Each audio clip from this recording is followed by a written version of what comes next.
원합니다. 아멘. 이 모든 말씀 거룩하신 우리 주 예수 그리스도의 이름으로 기도드립니다. 아멘. 네, 감사합니다. 오늘 함께 우리 보실 말씀은 시편 27편 말씀 함께 보도록 하겠습니다. 시편 27편 말씀입니다.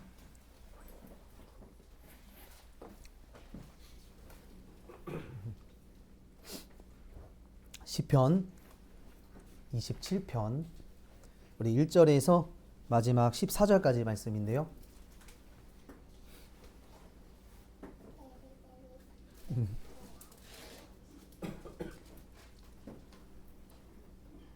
네, 우리 저 여러분들 한 절씩 교독하도록 하겠습니다. 제가 먼저 읽겠습니다. 여호와는 나의 빛이요 나의 구원이시니 내가 누구를 두려워하리요. 여호와는 내 생명의 능력이시니 내가 누구를 무서워하리요. 나그들이 내 살을 먹으려고 내게로 왔으나 나의 대적들 나의 원수들이 그들을 시족하여 넘어졌도다.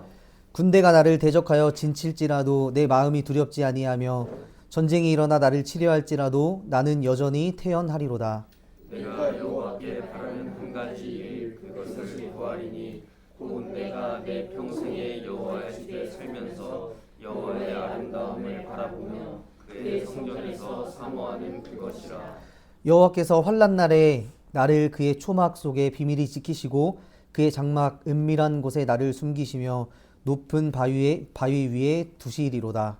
이제 내가 나를 둘러싼 내 원수 위에 들리리니 내가 그의 장막에서 즐거운 제사를 드리겠고 노래하며 여호와를 찬송하리로다. 여호와여 내가 소리내어 부르짖을 때에 들으시고 또한 나를 긍휼히 여기사 응답하소서. 너희는 내 얼굴을 찾으라 하실 때에 내가 마음으로 주께 말하되 여호와여 내가 주의 얼굴을 찾으리이다 하였나이다. 주의 얼굴을 내게서 숨기지 마시고 주의 종을 노하여 버리지 마소서. 주는 나의 도움이 되셨나이다. 나의 구원의 하나님이시여 나를 버리지 마시고 떠나지 마소서. 내 부모는 나를 버렸으나 여호와는 나를 영접하시리이다.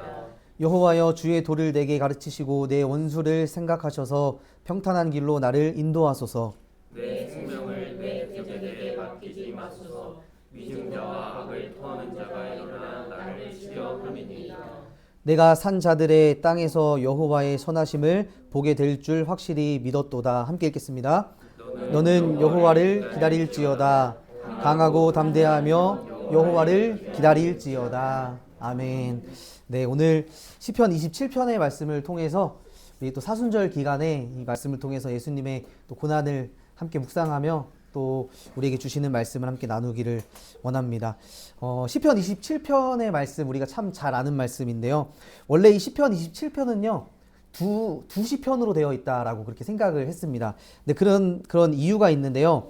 이 시편 27편에 보면 내용이 두 가지가 다릅니다. 1절에서 6절까지는 이 시편 기자가 원수들과 적대자들에게 구원받은 경험을 하나님께 찬양하는 개인적인 하나님께 믿음을 보여드리는 개인 신뢰 시편이라고 합니다. 내가 하나님께 어려웠던 일들을 하나님께 고백하는 시편입니다. 또 7절에서 14절 말씀 보시면요. 그 시편이 끝나고 이 시편 기자가요. 어떤 고난 상황 가운데 하나님께 탄원하는 언제까지 이런 고난이 있을 것이니 하나님께 개인적으로 탄원하는 시편이라서 이 두 시편으로 나뉘어졌다라고 이렇게 이야기를 했습니다. 그런데 오늘 27편 1절에서 14절까지의 말씀 전체적으로 보면요. 이 시편이 시편 한 편으로 엮여져 있다라는 것을 우리가 생각해 볼 때 이 시편 기자가 하나님의 구원을 과거에 경험하고 하나님께 감사하고 그 신뢰를 바탕으로 지금 또 어떤 고난이 닥친 거예요. 그 고난 가운데 다시 하나님을 향해 기도하고 있다라고 볼 수가 있습니다. 우리도 삶을 이렇게 돌이켜 보면 사실 어려움을 당했을 때 하나님께서 우리에게 구원해 주신 그 기도의 응답을 가지고 그 하나님을 기억하고 다시 기도하는 것처럼 이 시편 기자도 마찬가지입니다. 오늘 아침에 잠깐 우리 권사님하고 나눴는데 하임이가 배가 아프다고 그러면서요. 배가 아프다고 막 그러면서 밥을 못 먹었는데 제가 저기서 바깥쪽에서 뭘 하고 있는데 얘가 혼자 이렇게 하고 있는 거예요. 눈을 감고. 근데 하임이가 그렇게 하고 있는 것을 제가 보고 나중에 너 뭐 했냐고 물어봤더니 배 안 아프게 해달라고 기도를 했다는 거예요. 그러니까 얘가 왜 그렇게 기도했을까? 제가 생각해 보니까 예전에 어디 뭐 손이 다치거나 했을 때 제가 기도해줬던 그 기억이 있는 겁니다. 그러니까 하임이는 그렇게 아팠을 때 하나님께 기도하면 하나님이 낫게 해주실 것이라는 경험이 있기 때문에 우리 기도하는 것처럼요. 이 시편 기자도 마찬가지였다라는 거예요. 시편 기자가 오늘 여전히 어떤 위험 가운데 있지만 그 예전에 경험했던 하나님의 이 구원의 기쁜 그 소식을, 구원의 기쁜 감동을 가지고 하나님 앞에 기도했다라고 볼 수가 있습니다. 오늘 1절 함께 읽어보겠는데요. 1절에 그 시편 기자가 하나님께 기도하는데 어떤 하나님께 기도했는지 1절에 나오는데요. 1절 말씀을 우리 함께 읽어보도록 하겠습니다. 시작. 여호와는 빛이요 나의 구원이시니 내가 누구를 두려워하리요. 여호와는 내 생명의 능력이시니 내가 누구를 무서워하리요. 아멘. 그러니까 시편 기자가 지금 하나님께 기도하는 하나님은 어떤 하나님이냐면요. 세 가지의 비유로 표현하는데 첫 번째로는 여호와는 나의 빛이라 말씀을 합니다. 빛. 하나님은 나의 빛이시고 둘째로는 나의 구원이시다 말씀합니다. 셋째로는 내 생명의 능력이시다 이렇게 고백을 하고 있습니다. 근데 중요한 것은요. 나의 빛이 되시고 나의 구원이 되시고 나의 능력이시다 말할 때요. 그 생명, 빛, 구원, 능력이요. 어떤 것과 묶여 있습니다. 뭐랑 묶여 있냐면 누구의 것으로 묶여 있습니까 이게? 제가 하나님께 기도할 때요. 이렇게 기도하지 않습니다. 소정현 전도사님의 하나님 이렇게 기도하지 않잖아요. 그렇죠? 나의 하나님 이렇게 기도하잖아요. 나의 빛, 나의 구원, 내 생명의 능력 이렇게 그러니까 하나님이 내 하나님이다 그렇게 고백을 하고 있는 겁니다. 이게 너무 중요하다라는 거예요. 여러분 여기 보시면요. 이 빛이라는 단어가 나옵니다. 빛이 무엇을 상징할까요? 우리 여기도 이제 빛이 있잖아요. 이 빛은 사실 어둠이 물러가는 것이 빛입니다. 태초에 하나님이 창조하시고 빛이 있으라 하시니 어둠이 물러갔던 것처럼 이 빛은 어둠을 물러가게 하는 안내자와 같습니다. 가수 G.O.D예요. G.O.D 아시죠? G.O.D의 노래 중에요. 촛불 하나라는 노래가 있습니다. 촛불 하나. 제가 음원을 좀 가지고 왔는데요. 다 같이 한번 불러보실까요? 네, 촛불 하나. 네, 이 가사를 한번 잘 들어보세요.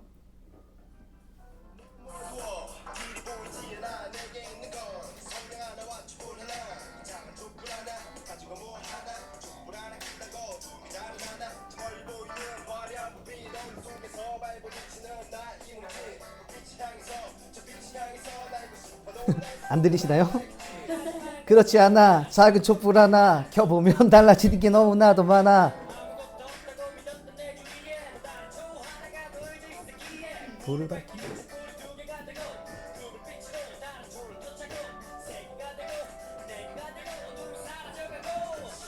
힘들 때 다같이 돼 언제나 네 곁에 서 있을게 생각이 들지 않게 내 너의 손 잡아줄게. 네, 이런 노래가 있습니다. 들어보셨죠? 이거 보면요, 좀 랩이라서 빠른데 가사를 제가 다시 읽어드릴게요. 너무 어두워 길이 보이지 않아. 내게 있는 건 성냥 하나와 촛불 하나. 이 작은 촛불 하나 가지고 무얼 하나. 촛불 하나 켠다고 어둠이 달아나나. 저 멀리 보이는 화려한 불빛. 어둠 속에서 발버둥치는 나의 이 몸짓. 불빛 향해서 저 빛을 향해서 날고 싶어도 날 수 없는 나의 날갯짓. 하지만 그렇지 않아. 촛불 하나 켜보면 달라지는 게 너무나도 많아. 아무것도 없다고 믿었던 내 주위엔 또 다른 초 하나가 놓여져 있었기에 불을 밝히니 촛불이 2개가 되고 그 불빛으로 또 다른 초를 또 찾고 3개가 되고 4개가 되고 어둠은 사라져가고. 그렇죠? 이런 가사입니다. 그럼 집에 가서 한번 들어보세요. 네, 이번 주는 찬양 듣지 마시고 이거 계속 들어보세요. 그러니까 이 가수 G.O.D가 이 G.O.D라는 말도 가시란 얘기잖아요. 하나님. 근데 이 G.O.D가 이 노래에서요. 빛이라는 어떤 그런 상징을 통해서 힘들고 지친 사람들에게 용기를 주고 힘을 주고 있는 오늘 말씀도 마찬가지입니다. 성경에서요. 이 빛이라는 것은 밝고 빛나고 소망이 넘치는 그런 이미지입니다. 예수님도 우리 빛으로 오셨죠. 시편 119편 105절 말씀인데요. 여기 PPT에 있습니다. 이 말씀 함께 우리 한번 읽어보도록 하겠습니다. 시작. 주의 말씀은 등이요 내 길에 빛이니이다. 아멘. 제가 제일 좋아하는 말씀인데요. 주님의 말씀은 내 발의 등이다 라고 말씀을 합니다. 그러니까 조금 더 해석해 보자면요. 내가 가는 그 발걸음이 보이지 않지만 그 한 발자국 한 발자국 앞으로 가는 그 걸음걸음이 어두워서 보이지 않지만 그 발 위에 뭐가 올려져 있다는 거예요? 등불이 올려져 있다라는 겁니다. 등잔이. 그러니까 하나님의 말씀이 우리 발등에 올려져 있다라는 겁니다. 이 앞에 G.O.D 가사처럼 촛불이 그 빛을 밝혀준다라는 것과 비슷합니다. 그런데요, 이 말씀에 보면요, 내 발 위에 등불이 올려져 있다라고 하면요, 그 이미지를 한번 생각해 보세요. 형광등이 올려져 있으면 내 길이 어떨까요? 내 길에 이런 밝은 형광등이 넓게 올려져 있다면 걱정이 없겠죠. 앞이 보이니까 1년, 2년, 10년 후의 삶이 보이니까. 그런데 오늘 말씀은요, 주님의 말씀이 내 발에 그냥 등불처럼 올려져 있다라는 겁니다. 그런데요, 이걸 생각해 보니까요, 그러면 우리가 이 길을 걸어갈 때, 인생의 길을 걸어갈 때요, 이 등불이 여기 올려져 있으면 여기밖에 보이지 않는 거예요. 내 바로 앞에 우리의 처한 상황, 저밖에 보이지 않는다는 겁니다. 지금 우리 교회가 개척을 해서 이렇게 나아가지만 미래가 보이지 않는 것처럼 그냥 지금 한순간 한순간 하루하루 하나님이 말씀으로 우리를 인도해 주신다라는 겁니다. 그리고 여기 말씀 보시면 내가 가는 길, 이 가는 길이라는 말은요, 오솔길을 뜻하는 말입니다. 오솔길. 성경에서. 여러분, 오솔길 어떤 길이죠? 오솔길? 여기 있습니까? 네, 이 오솔길 저도 그냥 뭐 오솔길 하면 동화에 나오는 그냥 무슨 작은 이렇게 아름다운 이런 길인 줄 알았는데요.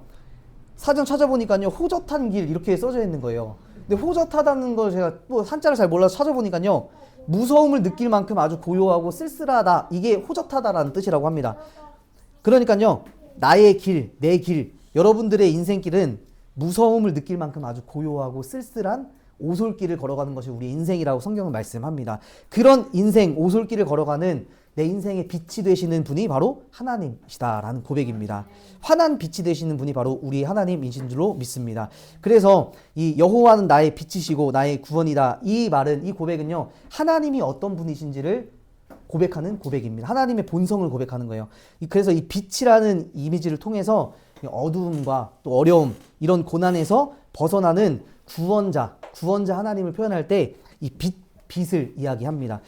제가 문제 하나 내볼게요. 지난주에요, 제가 자주 보는 유튜브가 하나 있다고 말씀드렸는데 어떤 프로일까요? 제가 가끔 자주 보는 유튜브가 있습니다. 이만갑이라는 유튜브인데요, 탈북 스토리입니다. 탈북. 그런데요, 여기 어떤 탈북 스토리가 나오냐면요, 한 가족이, 한 10명 넘는 가족이 한꺼번에 탈북했던 그런 이야기가 나왔습니다. 근데 이 가족, 이제 아빠가 다 준비를 해서 이게 나오는데, 이 아버지가요, 다 탈북을 계획해놓고 중국으로 일단 갔답니다. 근데 중국으로 가서요, 좀 살면서 거기서 배를 하나 구입했다고요, 배. 왜냐면 이제 배 타고 나오려고. 그런데 이제 디데이가 돼서요, 그 배를 바다에 띄웠는데, 그날 하필이면 태풍이 있었던 거예요. 그러니까 뭐 배는 띄웠지만 태풍 상황까지는 이 아버지가 몰랐던 거죠. 그래서요, 이 가족이 딸이 3명이 있었다라고 합니다. 근데 그 딸 셋하고 다른 가족하고 이제 그 배에 타서 가고 있는데 중간에 태풍을 만난 거예요. 태풍이 막, 그 사람, 탈북한 사람의 말에 따르면 태풍이 진짜 우리가 생각하는 파도가 아니라 진짜 100m 이상 오는 그런 태풍이 막 앞으로 온다라고 해요. 그때요, 지금 라임이보다 조금 더 한 10살 조금 넘는 셋째 딸이 있었다라고 합니다. 근데 그 셋째 딸이요, 막 다 이제 혼수 상태였고 막 다 이렇게 혼비백산하고 있었는데, 셋째 딸이 갑자기요, 배로 막 배 맨 앞으로 올라가더니 갑자기 소리를 질렀다고 합니다. 뭐라고 소리 질렀을까요? 그 상황에 뭐라고 소리가 날까요? 그 조그마한 10살짜리 여자애가 하나님 살려주세요. 얘가 하나님을 진짜 알았는지 몰랐는지도 모르는, 그냥 하나님 살려주세요, 그렇게 이야기를 했다고요. 그리고 나서 이 탈북 그 이만갑에 나온 그 언니가 그 아기를, 그 동생을 보고 정말 여러 가지 생각을 했다고요. 그 동생을 보고. 그리고 온 가족이 막 기절하다시피 다 그렇게 기절해 있는데 갑자기 어디선가 빛이 비쳤다고 합니다. 어떤 빛이었을까요? 그 망망대해 바닷 가운데 빛이 비쳤는데요, 딱 2가지예요. 한국 해군이거나 하나는 북한 경비정이거나. 근데요, 중국 어선이 이 하나님 살려주세요, 이 말을 들었던 것 같다라고 해요. 그리고 나서 중국 어선이 태풍 때문에 다시 육지로 돌아가는데 이 가족들을 찾은 겁니다. 만난 겁니다. 그래서 막 어떻게 구할 수가 없으니까 그 어선이 그냥 그물을 쳐가지고 고기 잡는 그물을 배 있는 대로 쳐서 그냥 끄집어 잡아서 올렸다라고 합니다. 그리고 나서 다시 이 사람들이 어디로 갔을까요? 다시 중국으로 간 거예요. 다시 중국으로 갔다가 다시 이제 그 준비를 해서 다시 한국으로 돌아왔다라고 합니다. 그러니까 이 탈북 가족들에게 빛은 구원의 상징이다라고 볼 수 있습니다.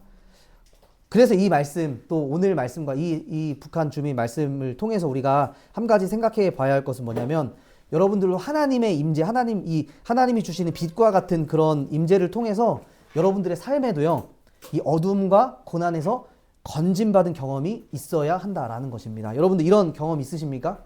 어려움 가운데 우리는 모두 있습니다. 모두. 왜냐하면 빛이신 예수 그리스도를 통해서 어둠에서 건진받은 그리스도인들이기 때문입니다. 요한복음 1장에서 이것을 잘 이야기해주고 있는데요. 우리 요한복음 1장 말씀 같이 한번 읽어보도록 하겠습니다. 앞에 있습니다. 시작. 그 안에 생명이 있었으니 이 생명은 사람들의 빛이라. 빛이 어둠이 깨닫지 못하더라. 하나님께로부터 보내심을 받은 사람이 있으니 그의 이름은 요한이라. 그가 증언하러 왔으니 곧 빛에 대하여 증언하고 모든 사람이 자기로 말미암아 믿게 하려 함이라. 그는 이 빛이 아니요 이 빛에 대하여 증언하여 온 자라. 참빛 곧 세상에 와서 각 사람에게 비추는 빛이 있었나니 그가 세상에 계셨으며 세상은 그로 말미암아 지은 바 되었으니 세상이 그를 알지 못하였고 자기 땅에 오매 자기 백성이 영접하지 아니하였으니. 아멘. 여기 보면요, 우리에게 빛으로 오신 예수님을 빛으로 표현하고 있습니다. 빛이 생명의 능력이시고 우리의 구원자이신 예수님을 알려주고 있습니다. 예수님이 오시면요, 여러분들의 가운데 오시면 어두움이 물러갑니다. 어두움의 어떤 마음이나 어두움의 상황들이 물러나게 되는 것입니다. 그래서요, 시편 27편 1절, 오늘 1차적으로 다윗의 고백이긴 하지만 하나님을 빛과 구원, 생명의 능력이라고 고백하는 이 고백을 통해서 이제 저와 여러분들 그리스도인들은 이 다윗의 기도를 통로로 삼아서 우리의 빛이시고 구원자 되시고 생명의 능력 되시는 누구에게 나아가야 하는 겁니까? 예수님께 나아가야 하는 그런 고백이 있어야 할 줄로 믿습니다. 예수님을 우리가 이렇게 빛으로 고백했다면 마지막으로 한 가지 생각해야 할 것이 있는데요. 4절 말씀에 보시면요, 우리가 한 가지 바라는 것이 있다라고 이렇게 이야기합니다. 우리 4절 말씀을 한 번 더 같이 읽어보도록 하겠습니다. 4절 성경책입니다. 4절입니다. 시작. 내가 여호와께 바라는 한 가지 일, 그것을 구하리니 곧 내가 내 평생에 여호와의 집에 살면서 여호와의 아름다움을 바라보며 그의 성전에서 사모하는 그것이라. 아멘. 우리가 하나님을 우리의 빛, 우리의 능력, 우리의 구원이라 고백한 사람들은요, 바라는 것이 한 가지 있다라는 거예요. 바라는 것. 그게 뭐냐면 그 한 가지는 내가 내 평생에 하나님의 집, 여호와의 집에 살면서 하나님이 주시는 아름다움을 바라보면서 그 성전을 하나님을 사모하는 것이다 말씀을 합니다. 그렇다고 해서 우리가 이 말씀을 통해서 맨날 교회에 살아라 이런 말씀 아니에요. 하나님의 성전에 매일 살기를 바란다 이런 말이 아니라, 옛날에는요, 하나님은 어디 계시냐? 하나님은 그냥 일상에 계신 분이 아닙니다. 하나님은요, 어디 계세요? 성전에 계신 분이 하나님인, 그냥 하나님을 만나러 가는 것은 그 예루살렘 성전을 올라가야지 하나님을 만난 겁니다. 그래서 이 성전에 살면서 하나님의 임재를 느끼겠다라는 이 시편의 기자의 고백은요, 우리의 삶이 늘 하나님을 바라보겠다, 하나님과 함께 하겠다라는 이런 말씀입니다. 그래서 하나님과 함께 하면서 하나님이 주시는 아름다움, 하나님이 우리에게 베풀어 주시는 그 호의와 친절함을 맛보겠다라는 말입니다. 하나님 우리에게 친절하게 대해 주신다라는 말입니다. 다른 말로는요, 하나님의 아름다움을 우리가 늘 관찰하겠다라는 말입니다. 하나님이 우리에게 늘 호의를 베풀어 주시고 친절을 베푸시지만 우리가 하나님의 임재와 함께하지 않을 때 하나님의 아름다움, 친절을 우리가 경험하지 못한다라는 겁니다. 그래서 그것들을 사모하는 삶을 살겠다, 이런 고백이 오늘 다윗의 고백인 줄로 믿습니다. 그래서 우리의 신앙생활의 핵심은요, 우리가 무엇을 더 열심히 하냐 이거보다요, 하나님의 호의와 안내를 받는 것이 우리의 신앙생활인 줄로 믿습니다. 우리가 무엇을 열심히 한다기보다는 하나님의 은혜를 받는 것이 더 먼저라는 것을 우리가 생각해 봐야 할 줄로 믿습니다. 우리가 근데요, 하나님 눈에 보이지 않잖아요. 하나님의 친절과 하나님의 호의를 어떻게 우리가 경험하면서 살아가겠습니까? 그래서 오늘 말씀은요, 하나님은 우리에게 하나님의 말씀을 주셨다라고 말씀을 합니다. 그런데 그 하나님의 말씀을 어디에 주셨냐면 어디 주셨습니까? 우리의 머리 위에 환하게 보이게 주셨습니까? 아니죠. 우리의 발등에 주셨다라는 거예요. 그 우리가 관찰해야지 보입니다. 발등에서 나오는 빛은요, 우리가 계속 쳐다보고 있어야지 빛을 발견할 수가 있습니다. 우리 말씀 요한복음에 보면 이렇게 말씀하는데요. 그 말씀을 우리에게 주셨는데 그 말씀이 누구시냐? 우리 함께 읽어보도록 하겠습니다. 시작. 태초에 시작. 태초에 말씀이 계시니라. 이 말씀이 하나님과 함께 계셨으니 이 말씀은 곧 하나님이시니라. 그가 태초에 하나님과 함께 계셨고 말씀이 육신이 되어 우리 가운데 거하심에 우리가 그의 영광을 보니 아버지의 독생자의 영광이요 은혜와 진리가 충만하더라. 아멘. 태초에 말씀이 계셨는데 그 말씀이 예수님이라는 말씀입니다. 그 말씀이 육신이 우리 가운데 거하게 되는, 그런데 그 말씀이요 또 누구시냐면 하나님이라고 말씀을 합니다. 하나님. 우리가 말씀과 함께 거하는 삶은 누구랑 거하는 거냐면 하나님과 함께 거하는 삶입니다. 요한일서 1장에 보면요, 태초부터 있는 생명의 말씀에 관하여는 우리가 함께 읽겠습니다. 우리가 들은 바요 눈으로 본 바요 자세히 보고 우리의 손으로 만진 바라 말씀합니다. 1절 말씀 보면 그 말씀을요 우리가 눈으로 보았고 우리가 그것을 자세히 만졌다라고 합니다. 그 예수님을 우리가 만났다라는 말씀입니다. 그래서 오늘 우리에게 주시는 이 하나님의 말씀, 이 우리 발에 있는 그 등불의 말씀은 하나님이시면서 예수 그리스도라는 겁니다. 우리가 그 예수님과 함께 세상을 살아가야 하는 줄로 믿습니다. 그래서 말씀을 오늘 정리하면서 우리가 하나님 앞에요, 이 내 발에 등불이 되시고 내 길에 비치신 그 말씀을 향해서 우리가 함께 나아갈 때는요, 여러분들 우리의 인생이요 앞이 훤히 내다보이지 않습니다. 그렇다고 해서 하나님이 우리와 함께 계시지 않은 것은 아닙니다. 우리가 한 걸음 한 걸음 그냥 하루하루 하나님 말씀이 우리에게 오셔서 우리에게 말씀하시는 그 묵상의 말씀을 통해서 아, 우리 하나님이 나와 함께 계시는구나. 그리고 내일 일은 알지 못하지만 그 내일 일은 또 내일 일에게 말하며 하나님이 우리에게 주시는 그 등불의 말씀을, 희미한 등불의 말씀을 우리가 오늘도 함께 또 하나님 말씀 그 붙잡으면서 그 말씀을 한 걸음 한 걸음 따라가는 저 여러분들, 그 길이 바로 구원의 길, 그 빛의 길이라는 것을 생각하시고 한 주간 또 빛을 따라가시는 저 여러분들 다 되시기 주님의 이름으로 축복합니다. 우리 시간에 함께 찬양 한 곡 할 텐데요. 우리 함께 찬양하실 때 우리 첫 번째 했던 찬양 약할 때 강함 대신에 우리 함께 찬양하시면서 우리 하나님께 예물 드리고 또 기도하고 축도함으로 예배를 마치도록 하겠습니다. 우리의 약할 때 하나님이 우리의 강함